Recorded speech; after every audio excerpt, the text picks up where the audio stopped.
임금은 제자리인데 물가는 치솟고 있는 총체적 난국이죠. 그동안 물가를 올리지 못했던 공공요금 인상 조짐도 이곳저곳 보이면서 부담을 키우고 있는데요.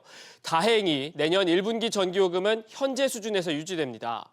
대규모 부채와 적자를 떠안고 있는 한국전력공사는 정치적 상황과 내수 부진 상황을 감안해 일단은 연료비 조정 단가를 유지하기로 했습니다. 기사 보고 오시죠.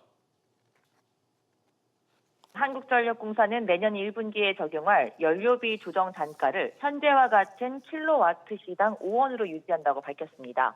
전기요금은 연료비 조정 요금을 비롯해 전력량 요금, 기후환경 요금 등으로 구성되는데요.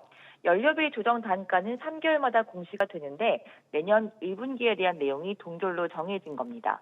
나머지 전기요금 구성 항목이 따로 조정되지 않을 경우 전기요금이 동결되는 구조입니다. 다만 전력량 요금 등 다른 요인은 중도에 변경되기도 합니다. 올해 10월 산업용 전기요금의 경우엔 이 전력량 요금이 조정된 바 있습니다.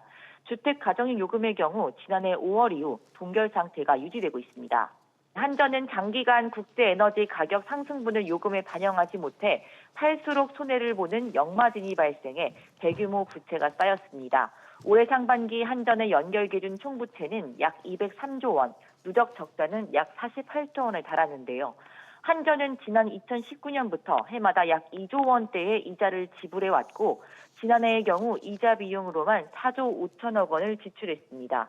탄핵 정국과 내수 부진 등 요금 인상 동력이 약해지면서 요금 현실화 지연에 따른 한전의 재정난이 더 나빠질 것이란 우려가 나옵니다. SBS BG 임재입니다.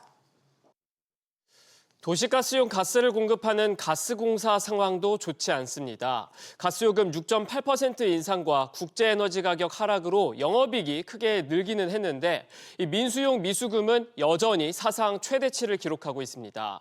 연말까지 14조에서 15조 원을 넘어설 것으로 보이고 있습니다. 이런 상황에서 1,460원대의 고환율 부담도 떠안아야 합니다. 에너지 수입 의존도가 높은 우리나라 특성상 환율 상승은 곧 원료비 상승으로 이어질 수밖에 없습니다. 미수금을 줄이려면 가스요금을 올려야 하지만 가뜩이나 내수 침체에 대한 우려가 깊어진 상황에서 가격 인상에 섣불리 나서기도 쉽지 않아 보입니다. 지금까지 한 주간 많이 본 경제기사였습니다.